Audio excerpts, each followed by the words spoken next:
Live from Wendy's apartment in New York, it's the Wendy Williams Show at home. Now, here's Wendy. How you doing? I'm a little disturbed that people are so bored that they have to go back into the archives and talk about stuff that I don't care. I'm speaking of Tyra Banks. So there's this young lady who was on America's Next Top Model back in 2006, and she had a gap in her teeth. Her name was Danielle Evans, and she ended up winning the episode that particular season. But take a look at this. So Danielle, you went to the dentist, but you refused to have your gap closed. Do you really think you can have a CoverGirl contract with a gap in your mouth?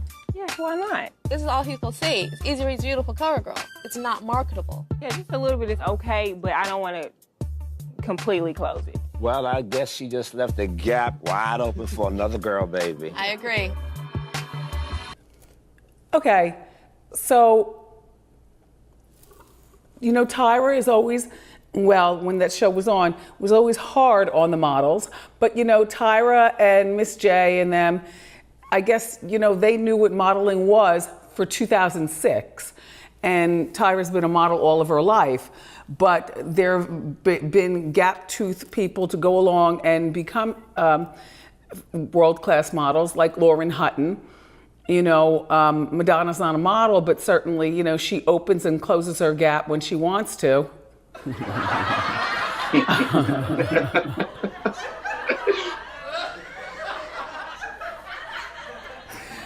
But, you know, Tyra was trying to embark on her model land, see? So what better time to bring up something negative about somebody that maybe you didn't particularly like, Norman? Then when that person is trying to move along and go along and do something big. Like, this is Twitter's fault. Who's digging in the archives to, like, try to take Tyra down for some reason. Quite frankly, I don't even know what Tyra was thinking by opening up a 21,000 square foot place devoted to modeling. Do people care that much about model? It's not the Tyra thing. It's just, you know, so you go in there and what do? You get new hair. You get your makeup done. You try on clothes. What are you doing there? Well, we'll never know because, you know, because of Corona, it'll be a long time before that place opens. If people will care. In the meantime, Danielle has gone on with her life. You know, she's got a hat line. She does a little modeling. She's in her 30s now. I mean, geez, that was 14 years ago. She's even been a model on the Wendy show. Yes, you know we do our little fashion shows and stuff, and our models are always Wendy watchers and co-host. Danielle's been on our show before,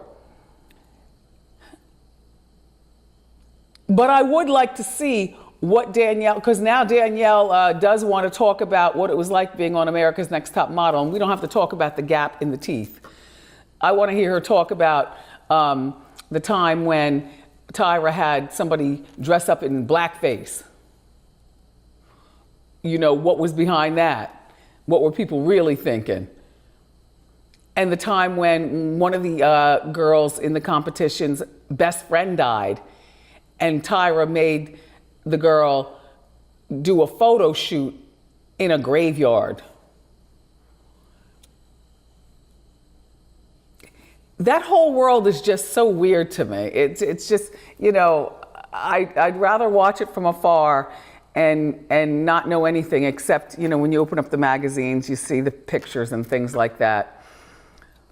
Anyway, Floyd Mayweather's daughter, Yaya, well, she's going to jail.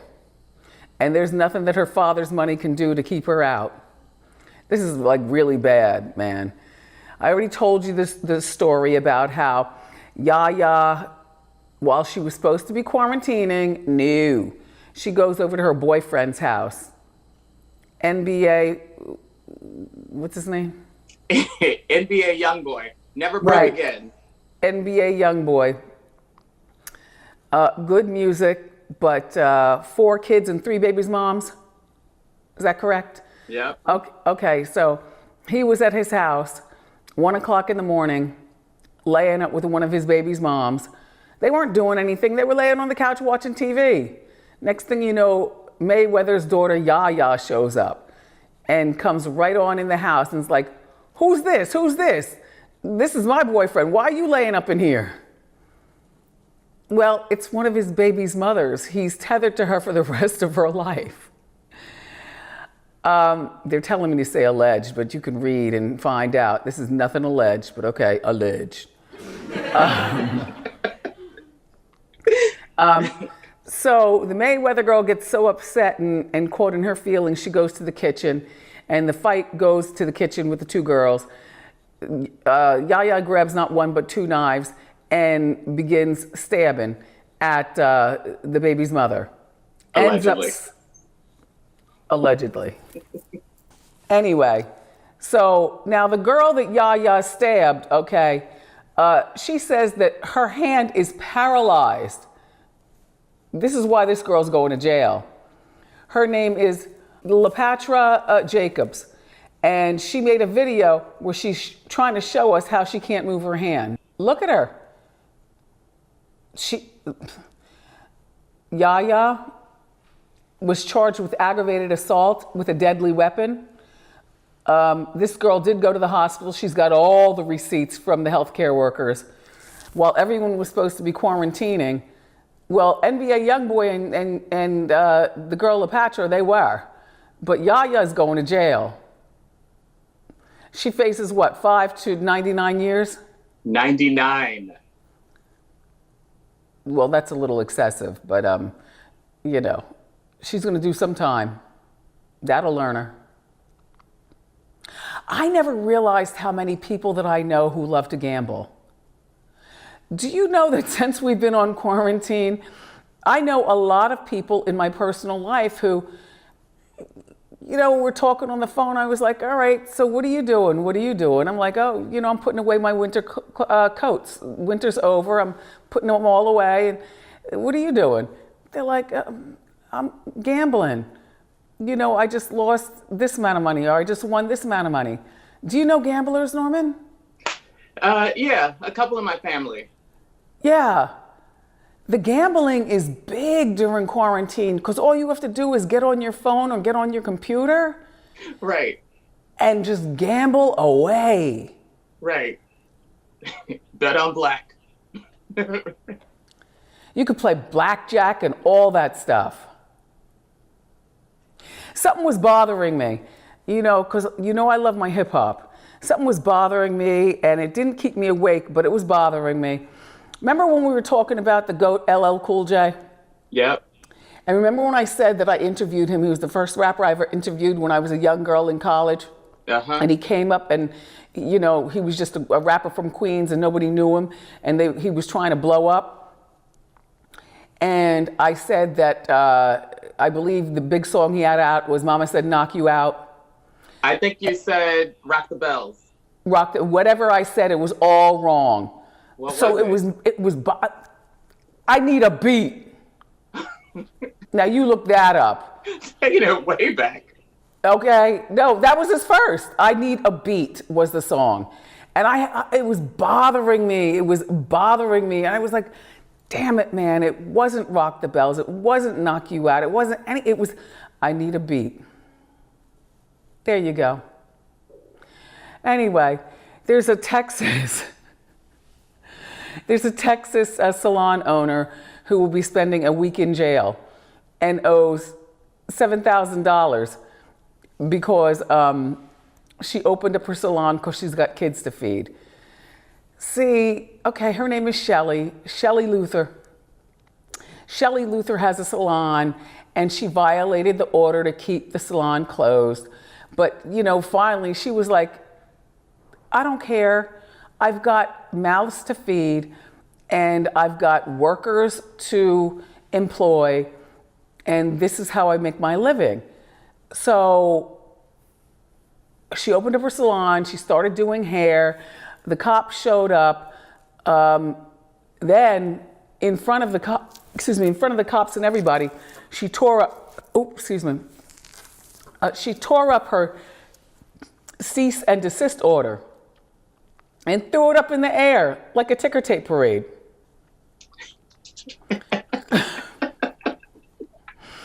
And then she was served something or another where she had to go to court. So she gets to court and she didn't, the judge said, apologize to avoid jail. And Shelley was like, no, I'm not going to apologize. I got kids to feed, mouths to feed. I'm not apologizing. No. She said that to the judge. So the judge was like, oh, really? All right. Well, now you're going to spend a week in jail and you owe us $7,000, I believe it was $500. So as we're speaking right now, Shelley is in jail. See, I sympathize with Shelley. I do. I sympathize with her because I do understand when people have mouths to feed and they've got businesses and you know, you grow close with people when you work close like that at a salon. You know your workers and you want to be sure that they're good and you know, you've got, I sympathize with Shelley, but I also sympathize with the rest of us quarantining and obeying the law.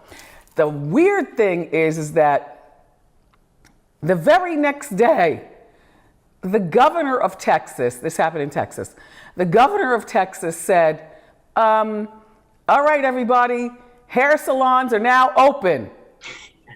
See, if Shelley just waited one more day, but she didn't know. She's a mom in distress, a business owner in distress. This is just awful. So now you could actually go and get your hair and nails and stuff done. Ew. But Shelley's still in jail. Terrible. Terrible.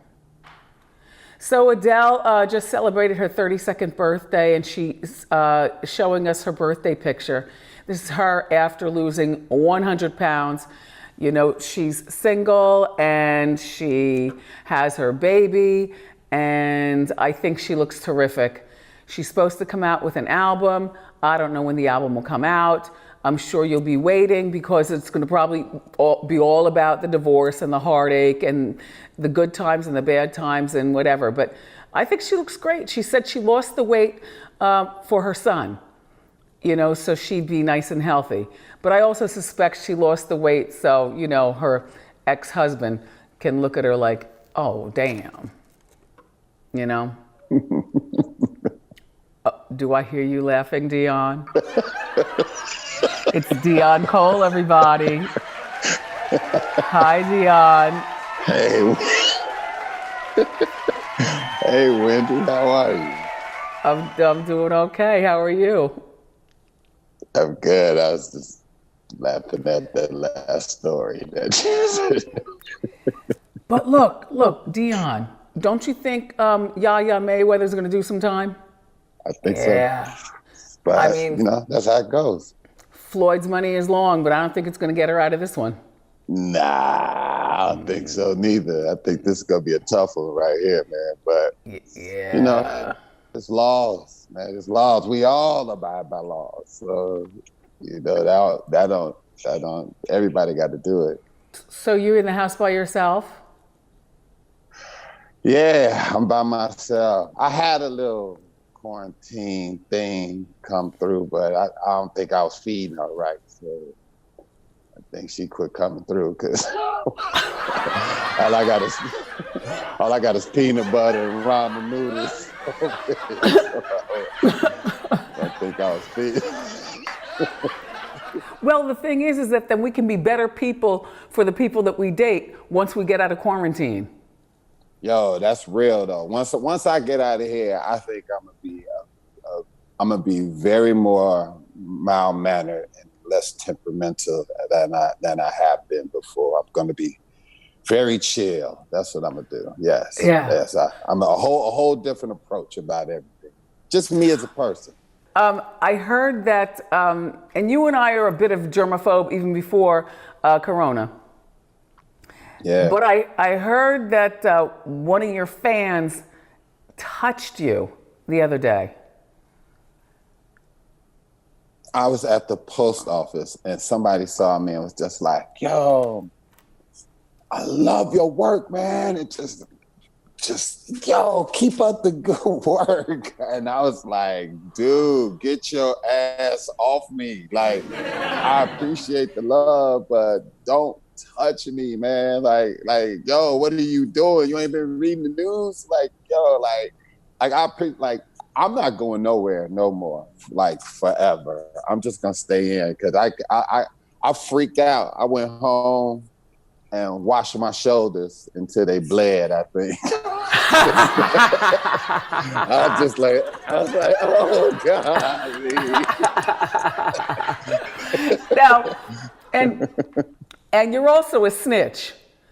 Yeah. So tell us about that.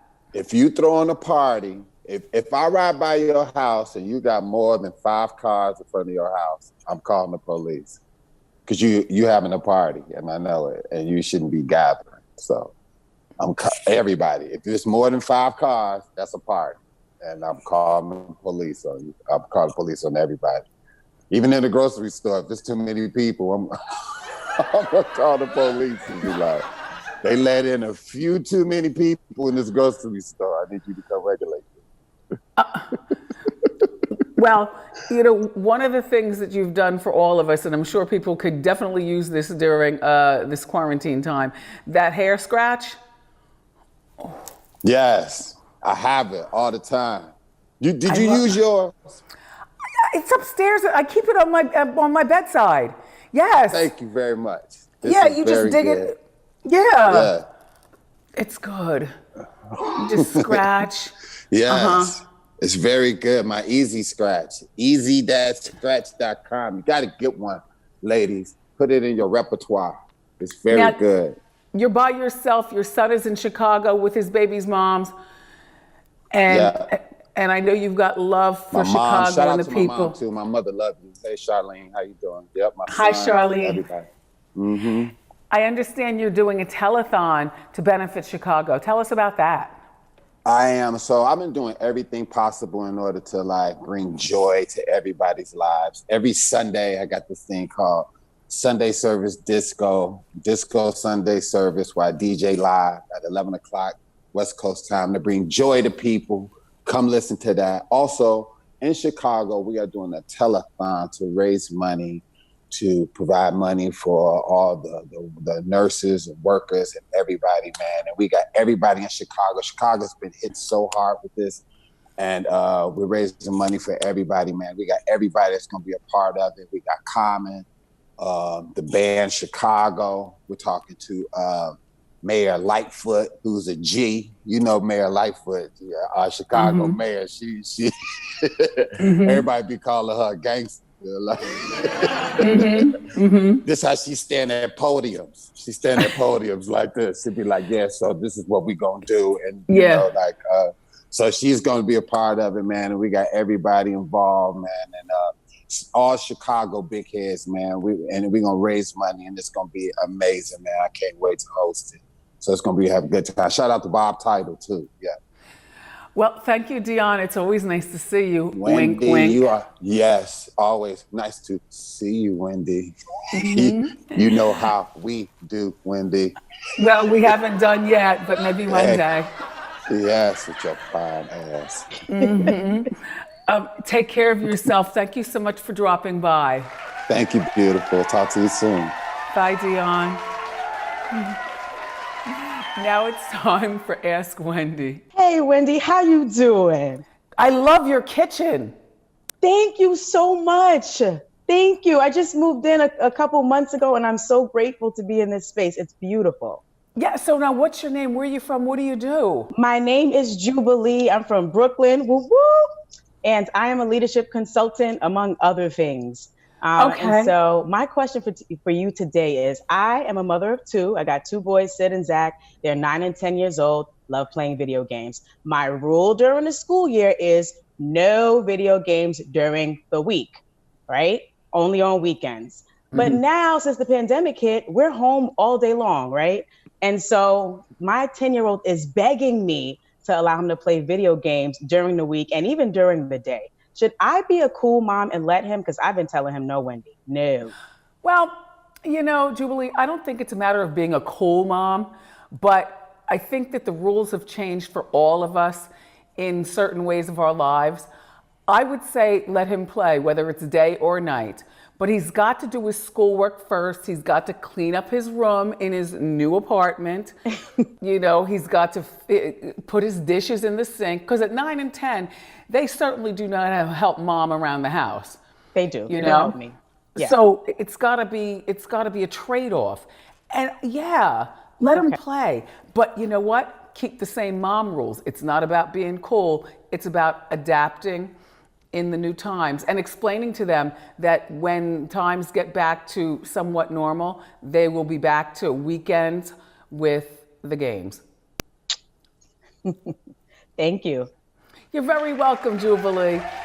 Well, that's all time we have for Ask Wendy. I want you to stay tuned for an encore presentation of the show. It's featuring Nicole Byer. Last time I saw her, she did a full split. Maybe she'll do it for us today. Have a wonderful day. Grab a snack and come on back. Be well.